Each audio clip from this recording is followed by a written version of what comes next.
my name is Francesca. I'm on the Eater video team. Usually I'm behind the camera, but today you get to hang out with me. This is something that I've wanted to do for a really long time. Welcome to Halo Halo. Filipinos make up the third largest Asian population in the United States. And for years, there's been all this talk about Filipino food's growing popularity in the US. As a Filipino American, I became really curious. Initially, what inspired me to learn more was Amy Bessa's book, Memories of Philippine Kitchens. Tita Amy and her husband, Chef Romy, have owned restaurants in New York since 1995. And I'm gonna head over to their current restaurant, Purple Yam in Brooklyn, and talk to Tita Amy about this idea of authenticity. When I traveled all over the Philippines to do my research, I found 3 dishes that were common to most of the region, and they are eaten by all classes of society. Adobo, sinigang, and kinilaw. Those are the 3 dishes that I defined as food that was always ours. That's really Filipino, and they're all united with the sourness. The unofficial national dish of the Philippines is adobo. But with 7,000 plus islands making up the Philippines, there are even more variations of this recipe.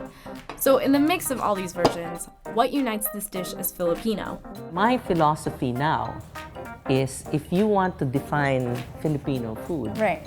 it's all about ingredients. It's a very, very profound process of indigenizing food. I think the key to an adobo is the balance and harmony between the salt and the sourness. So what are the main components? It's gotta be vinegar. Protein raised in vinegar. That to me is the meaning of an adobo. And then of course the other elements are salt or soy sauce. Of course garlic, lots of garlic, and bay leaves and black peppercorn. When you're doing a dish, for me it's more like a story. Who are the main characters? And then who are the supporting characters? That, for me, distinguishes our food from the rest of Southeast Asia. In other cultures, vinegar or sourness is just used as a mitigating ingredient, whereas in the Philippines, it's a main character. It's in your face. You can use different vinegars and come up with as many types of adobos.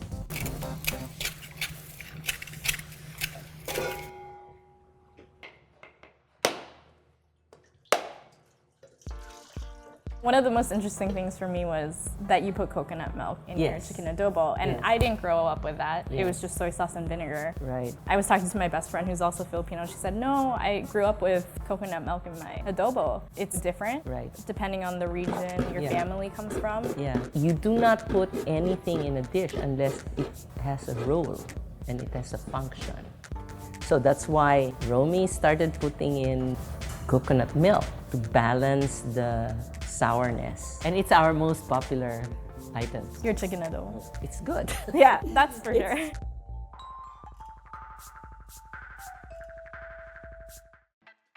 I really have a lot of problem with people defining what is authentic. It's very hard to define authenticity. You can't. For me, what is authentic is what is natural.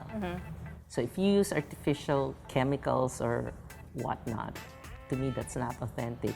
Whenever somebody wrote me, "You're not authentic," like, I said, I wrote this guy, and who gave you the authority to decide? Like that really makes me so mad. Yeah. I mean, have you heard that? Like people that dine at your restaurant? Yeah. Oh, this is not authentic adobo. Starting from 1995. Yeah. But you know what? I don't pay attention to that.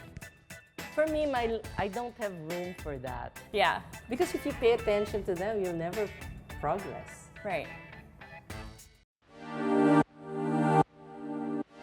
There are more Filipinos opening up restaurants, expressing their love and passion for their roots and culture through food. I think that's great. This is one thing I tell a lot of the Filipino American chefs and restaurateurs. To continue the work of promoting Filipino food here is that they need to understand what that culture is and what the flavors are, what the ingredients were.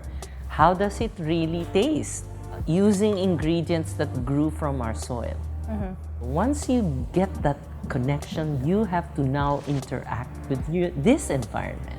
You know, for example, using rhubarb to sour sinigang. This is something that is still new, this whole concept of what does it mean to do Filipino-American food. And I think that's where people can run away with it and have a home run. Because all these people were like, what is Filipino food? Like, it has to come from you, and don't be afraid. Whatever you do, you can be proud of it. Yeah. That is a wonderful message. Isn't it? It's Yeah. like empowering. Even, for me as a Filipino American. If you're a Filipino American. So whatever you make Filipino food as, that's yours. And nobody can tell you you're not Filipino. And you're not authentic. Yeah.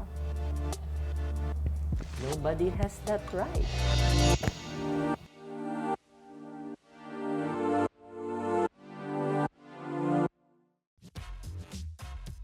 As some of you may know, halo-halo is also a Filipino-shaped ice dessert that literally translates to mix, which can essentially describe Filipino food, a mix of different islands and cultural influences, all coming together to create something that is uniquely ours to share. So in this series, I wanted to explore the food that I grew up with and learn how other Filipinos are sharing our food with their community.